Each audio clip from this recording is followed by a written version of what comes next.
अस्सलामुअलैकुम स्टूडेंट, आज हमने अपना चैप्टर नंबर 13 मुकम्मल करना है। रिव्यू एक्सरसाइज स्टूडेंट मैंने आपको बताया था चैप्टर नंबर 10 से 16 की हम करते हैं। तो इसका क्वेश्चन नंबर 1 अब हम शुरू करते हैं। क्वेश्चन नंबर 1 में कहता है which of following are true and which are false. इनमें से कौन सा दुरुस्त है और इनमें से कौन सा गलत है। हमें कहता है the angle opposite to the longer side, बड़ी साइड के मुखालिफ पे जो एंगल है ऑफ अ ट्राइंगल, एक ट्राइंगल के, कहता है एक ट्राइंगल की बड़ी साइड के सामने जो एंगल पड़ा है इज ग्रेटर, वो भी बड़ा होता है। तो इसकी मैं एग्जांपल राइट ट्राइंगल से दूंगा, आपको बहुत अच्छे से समझ आएगा। राइट ट्राइंगल में चूंकि आपको पता है स्टूडेंट हाइपोटेनियस भी होता है और एक एंगल 90 डिग्री का होता है। तो राइट ट्राइंगल में स्टूडेंट आपको पता है ये जो हाइपोटेनियस है ना, ये सबसे बड़ी साइड होती है राइट ट्राइंगल की। तो देखिए उसके सामने जो एंगल पड़ा है 90 डिग्री, वो भी इस ट्राइंगल का सबसे बड़ा एंगल है। तो वो यही हमें कह रहा है कि एक ट्राइंगल की जो सबसे बड़ी साइड है ना, उसके सामने जो एंगल पड़ा है वो भी सबसे बड़ा होता है। तो बिल्कुल परफेक्ट कहता है। इसी तरह एक और मैं आपको एग्जांपल देता हूं स्टूडेंट, ताकि आपको ये मज़ीद क्लियर हो। फर्ज करें एक साइड 3 सेंटीमीटर पड़ी है, एक 4 सेंटीमीटर पड़ी है और एक 5 सेंटीमीटर पड़ी है। स्टूडेंट इस ट्राइंगल की जो सबसे बड़ी साइड है ना, वो 5 सेंटीमीटर है।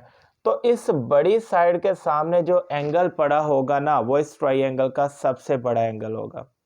तो अब आपको समझ आ गया होगा। कहता है the angle opposite to the longer side of a triangle, एक ट्राइंगल की बड़ी साइड के सामने जो एंगल पड़ा होता है वो भी बड़ा होता है। तो बिल्कुल ठीक कह रहा है स्टूडेंट, ट्रू लगा ले इसके आगे। सेकंड पे हमें कहता है in a right angle triangle greater angle is of 60 degree. अभी तो हमने पढ़ा कि राइट ट्राइंगल में सबसे बड़ा एंगल 90 डिग्री का होता है। राइट ट्राइंगल कहते हैं उसको जिसमें एक एंगल 90 का पड़ा हो। तो फिर हम कैसे कह सकते हैं कि 90 का होने के बावजूद 60 सबसे बड़ा है।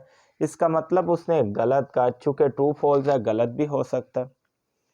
थर्ड वाले एमसीक्यूज पे हमें कहता है in an isosceles right angle triangle, एक हमारे पास आइसोसेलेस राइट एंगल ट्राइंगल पड़ी है। ये लें स्टूडेंट, मैं आपको ड्रा करके दिखाता हूँ कि ये मेरे पास एक राइट ट्राइंगल पड़ी है जिसका नाम है आइसोसेलेस। राइट ट्राइंगल में एक एंगल तो 90 का होना ही होना है। और आपको पता है कि एक ट्राइंगल होती है 180 डिग्री की।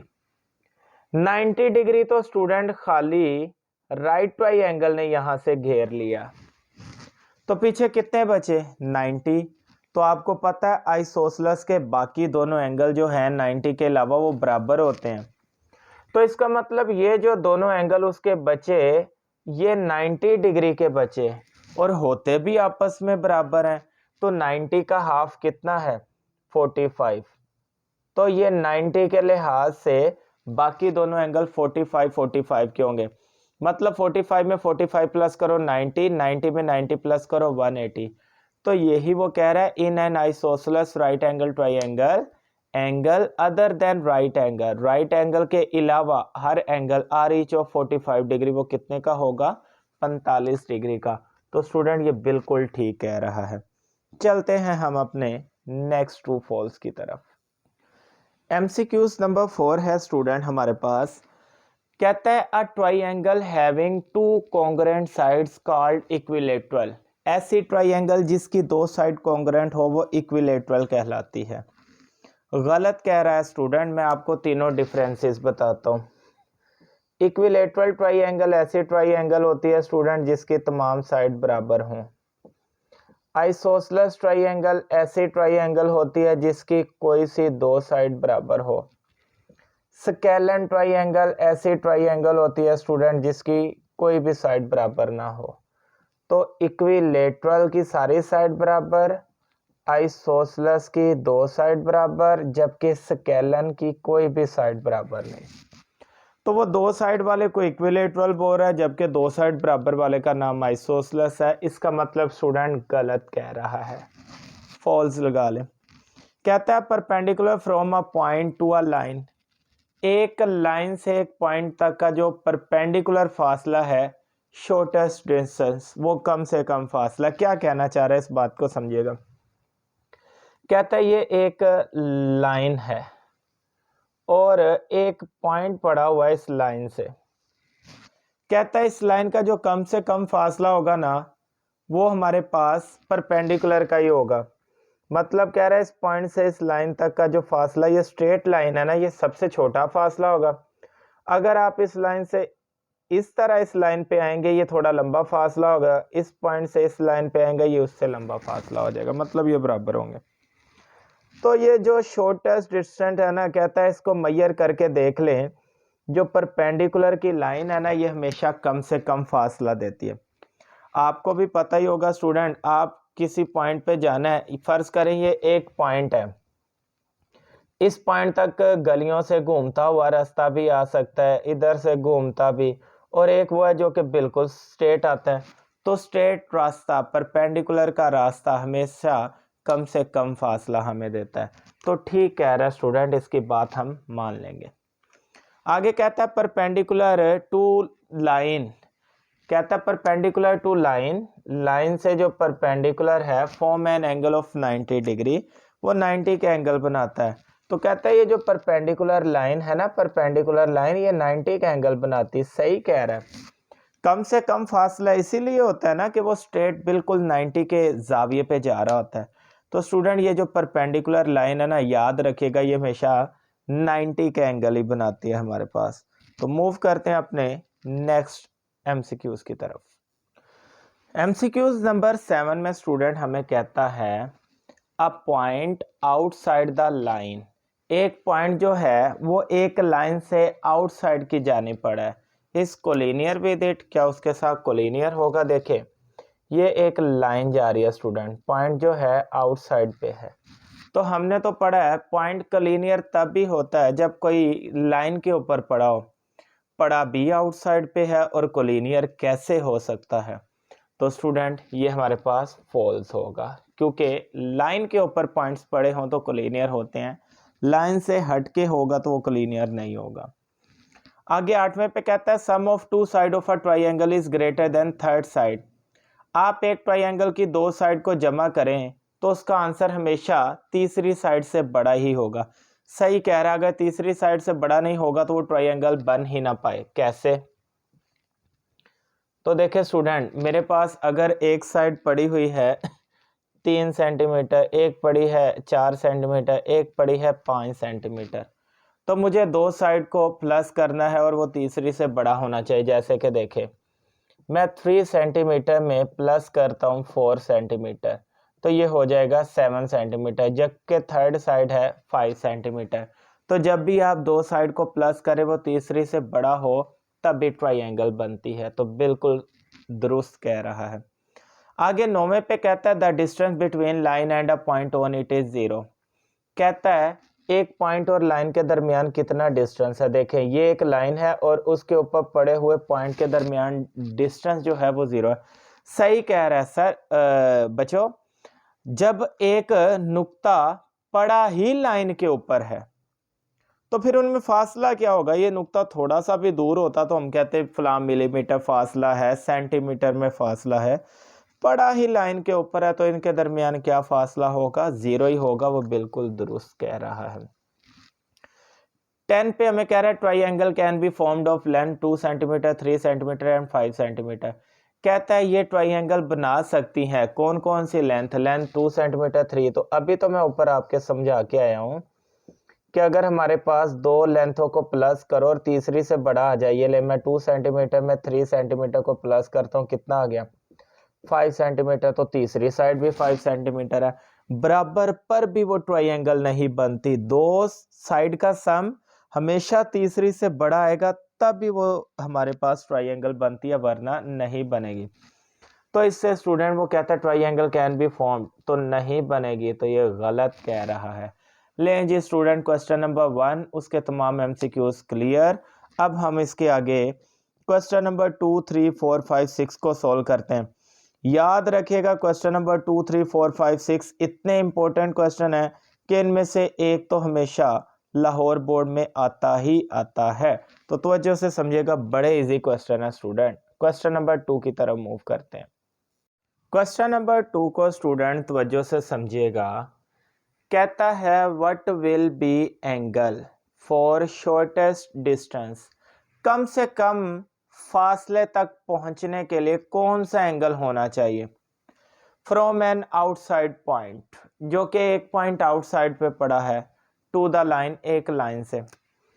कहता है एक पॉइंट जो है वो एक लाइन से आउटसाइड पड़ा है, बाहर की जानिब पड़ा है, तो कौन सा फासला है एंगल का जो कि इससे कम से कम होगा।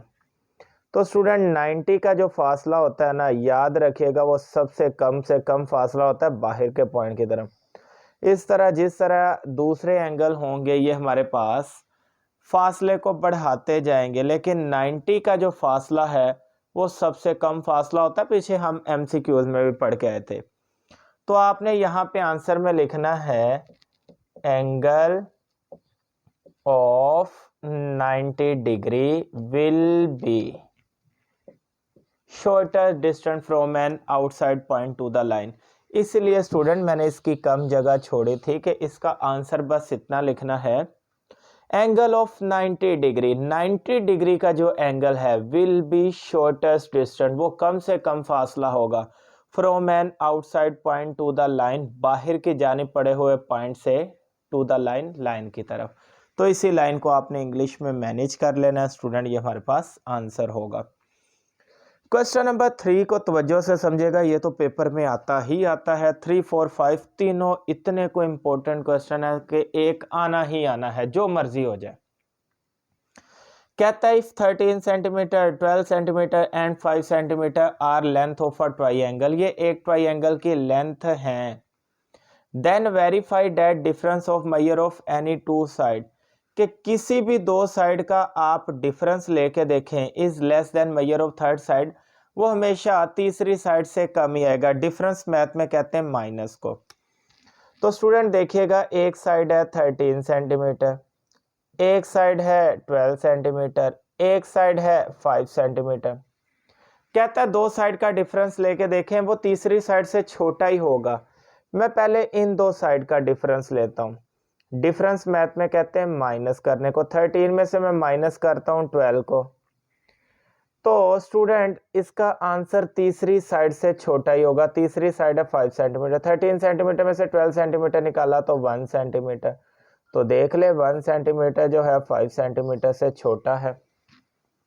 तो यही वो बताना चाह रहा है, आप दो साइडों का डिफरेंस लेके देखें, वो तीसरी से छोटा ही आंसर देगा। ये ले मैं आपको एक और प्रूफ देखता हूँ। मैं 12 में से 5 को माइनस करके देता हूँ। 12 सेंटीमीटर माइनस 5 सेंटीमीटर, तो जब इन दोनों को पकड़ेंगे 13 सेंटीमीटर दूसरी तरफ जाएगा। 12 में से 5 निकाला तो 7 सेंटीमीटर। तो स्टूडेंट आपने देखा है 7 भी 13 से कम है। तो मैं आपको वेरीफाई करवा रहा हूँ कि दो साइडों का जब भी डिफरेंस लेंगे वो तीसरी साइड से छोटा ही आंसर देगा। एक और चीज़ हमारे पास है प्रूफ के लिए, 3 तरह से हम साइडों को डिफरेंस में ला सकते हैं। एक तो पहली दो साइडों को डिफरेंस में ला सकते हैं, फिर अगली दो साइड को, फिर एक पहली और आखिरी साइड को। जैसे कि 13 सेंटीमीटर में से -5 सेंटीमीटर करके देखे, लेस होगा किससे, 12 सेंटीमीटर से। 13 में से 5 गए तो स्टूडेंट ये 8 सेंटीमीटर, जो कि लेस है किससे, 12 सेंटीमीटर से। तो मैंने 3 लिहाज से साइड का डिफरेंस हो सकता है, तीनों से प्रूव करके दिखाया। जब भी मैंने दो साइडों को माइनस किया वो तीसरी से छोटा ही आंसर उसने दिया।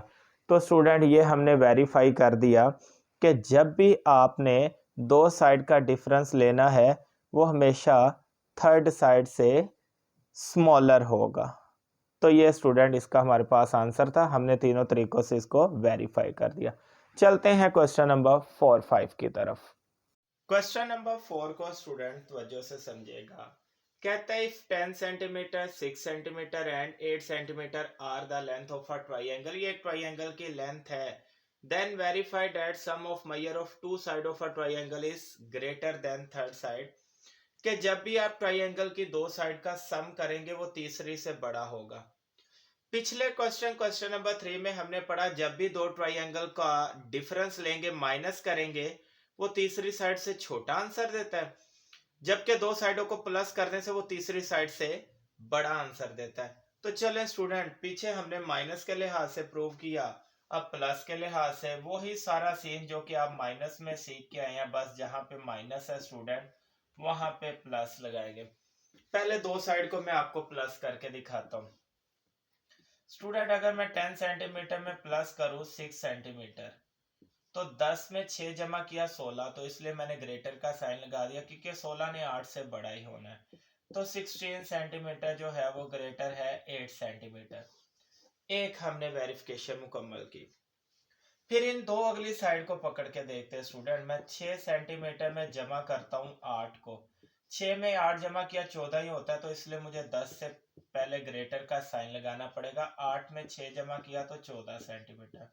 मैंने दो साइड का सम करके देखा, फिर वो तीसरी साइड से बड़ा आंसर दे रहा है। फिर मैं एक डिफरेंस पकड़ता हूँ पहली और आखिरी का। मैं 10 सेंटीमीटर में से जमा करता हूँ 8 सेंटीमीटर को, ये ग्रेटर होगा तीसरी साइड 6 से। 10 में 8 जमा किया तो 18 सेंटीमीटर जो कि बड़ा है 6 सेंटीमीटर। तो आप तीन तरीके से साइड्स को वेरीफाई कर सकते हैं।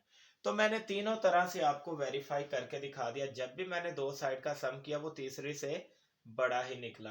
तो आप एंड पे जाके लिख सकते हैं कि हेंस प्रूव, या आपने वेरीफाई कर दिया, it is verified that sum of measure of two side of a triangle is greater than third side. तो आप ये लिख सकते हैं, it is verified that sum of measure of two side of a triangle is greater than third side. तो ये आपका question मुकम्मल। तो स्टूडेंट क्वेश्चन नंबर 4 भी इंतहा इजी था। अब चलते हैं 5 और 6 की तरफ, लास्ट टू क्वेश्चन की तरफ। क्वेश्चन नंबर 5 जो है स्टूडेंट, ये लाहौर बोर्ड का मशहूर ज़माना शॉर्ट क्वेश्चन है जो कि मोस्टली हर पेपर में नज़र आता है। बहुत प्यार है उसको इस क्वेश्चन के साथ। कहता है 3 centimetre 4 centimetre and 7 centimetre are not the length of triangle. ये ट्राइंगल की साइड्स नहीं है। गिव द रीज़न, वजह बताएं। तो ये तो स्टूडेंट मैंने पहले आपको जब MCQs कराया था ट्रू फॉल्स, उसमें भी ये कंसेप्ट दिया था। देखिए उसने 3 सेंटीमीटर एक साइड दी है, एक 4 सेंटीमीटर दी है, एक 7 सेंटीमीटर दी है। हमने क्या करना है, दो साइड को प्लस करना है। अगर तो वो तीसरी साइड से बड़ा आ जाता है तो वो ट्रायंगल की लेंथ है, और अगर बराबर या छोटा आ जाता है तो वो ट्रायंगल की साइड नहीं है। अलबत्ता एक बात तो उसने खुद ही वेरीफाई कर दी कि ये ट्रायंगल की साइड नोट है, नहीं है। बस वजह बताओ क्यों नहीं है, मैं बताता हूँ। ये देखिए मैं पहले दो साइड को पकड़ता हूँ, 3 सेंटीमीटर में प्लस 4 सेंटीमीटर किया तो स्टूडेंट आगे क्या पड़ा, 7 सेंटीमीटर।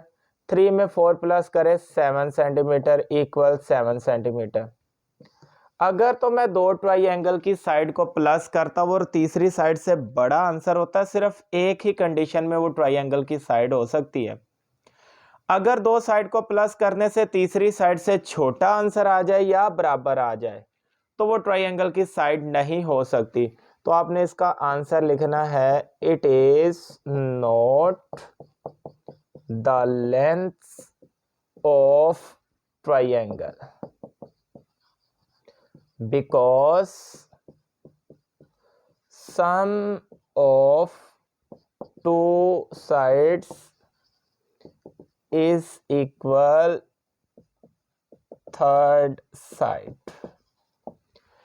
कहता है it is not the length of triangle, ये ट्राइंगल की लेंथ नहीं है, बिकॉज क्योंकि सम ऑफ टू साइड, दो साइड का सम इज इक्वल थर्ड साइड, तीसरी साइड के इक्वल आ गया।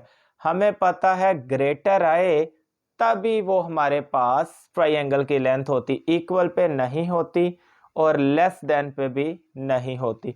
यही इसकी वजह है कि ये ट्राइंगल की साइड नहीं है। तो स्टूडेंट चलते हैं आज के अपने आखिरी क्वेश्चन, क्वेश्चन नंबर 6 की तरफ। ये भी बहुत इंपॉर्टेंट है और बहुत आसान है, इसको भी तवज्जो से समझिएगा। लास्ट क्वेश्चन में स्टूडेंट हमें कहता है if 3 centimetre 4 centimetre are the length of two side of a right angle triangle. देखिएगा स्टूडेंट मैं यहाँ पे राइट एंगल ट्राइंगल ड्रॉ करता हूँ। कहता है इसमें दो लेंथ जो हैं 3 सेंटीमीटर और 4 सेंटीमीटर, ये जो लेंथ है राइट एंगल ट्राइंगल की, then what should be the third length of triangle, triangle की थर्ड लेंथ क्या होगी। इसके लिए स्टूडेंट हमने एक फॉर्मूला पढ़ा था थर्ड लेंथ के लिए, सी का स्क्वायर इक्वल ए का स्क्वायर प्लस बी का स्क्वायर, या इससे हट के आप पाइथागोरस थ्योरम भी लगाना चाहे वो भी यही है। तो सी हमें मालूम करना है स्टूडेंट, थर्ड साइड को ए की जगह कोई भी एक वैल्यू ले ले, ये ले 3 सेंटीमीटर ले ले, एंड बी की जगह स्टूडेंट हम 4 सेंटीमीटर ले लेते हैं। 3 का स्क्वायर जो है स्टूडेंट वो अपने पास 9 होता है, 9 सेंटीमीटर का स्क्वायर, जबकि 4 16 सेंटीमीटर का स्क्वायर, 9 में 16 प्लस किया तो 25 सेंटीमीटर का स्क्वायर। अब हम स्क्वायर में आंसर नहीं रखते, तो स्टूडेंट हम दोनों तरफ क्या ले लेंगे, अंडर रूट ले लेंगे। अंडर रूट स्क्वायर से स्टूडेंट यहाँ पे कट गया, सी बच गया, 25 का अंडर रूट लें 5 आता है, ये सेंटीमीटर अंडर रूट से कट गया स्क्वायर, तो सी का आंसर, थर्ड साइड का आंसर 5 सेंटीमीटर। तो अगर राइट ट्राइंगल की एक साइड 3 सेंटीमीटर एक 4 है, तो थर्ड वाली 5 सेंटीमीटर होगी। रिव्यू एक्सरसाइज 13, और स्टूडेंट इससे हटके एक दो क्वेश्चन है उनको भी तवज्जो से समझिएगा। वो 2-3 क्वेश्चन स्टूडेंट जो मैं आपको कह रहा था वो ये हैं, इसमें भी आपने बताना है आया कि ये ट्राइंगल की लेंथ है कि नहीं है। तो स्टूडेंट यहाँ पे देखें, 2 में 3 सेंटीमीटर को अगर मैं प्लस करूँ, 2 और 3 5 होता है, आगे थर्ड साइड भी 5 है, 2 + 3 5 सेंटीमीटर इक्वल 5 सेंटीमीटर। तो इस तरह का क्वेश्चन मैं पहले आपको करवा चुका हूँ, दो साइड का प्लस करें और तीसरी साइड के इक्वल आ जाए, वो ट्राइंगल की साइड नहीं होती। इसी तरह सेकंड पार्ट में 3 सेंटीमीटर प्लस 4 सेंटीमीटर इक्वल 3 में 4 प्लस किया 7 बड़ा होता है 5 सेंटीमीटर से, 3 में 4 प्लस किया तो 7 सेंटीमीटर ग्रेटर होगा 5 सेंटीमीटर से। तो देखें स्टूडेंट, दो साइड को प्लस करें वो थर्ड से बड़ा आए तो वो ट्राइंगल की साइड होती है। इस पे आपने लिख देना it is the length of triangle because sum of two side greater than third side. Third वाले पे देखें स्टूडेंट, 2 सेंटीमीटर में प्लस करता हूँ 4 सेंटीमीटर जो कि स्मॉलर आ जाएगा 7 सेंटीमीटर, 2 में 4 को प्लस किया तो 6 सेंटीमीटर जो कि स्मॉलर है 7 सेंटीमीटर। तो देखें दो साइड का सम करेंगे, थर्ड से छोटा भी आ जाए तो वो ट्राइंगल की साइड नहीं होती, इक्वल के भी ट्राइंगल की साइड नहीं होती, दो साइड को प्लस करो तीसरे से छोटा है वो भी ट्राइंगल की साइड नहीं होती। कब होती है, जब दोनों को प्लस करें और तीसरी साइड से आंसर बड़ा आ जाए तब ट्राइंगल की साइड होती है।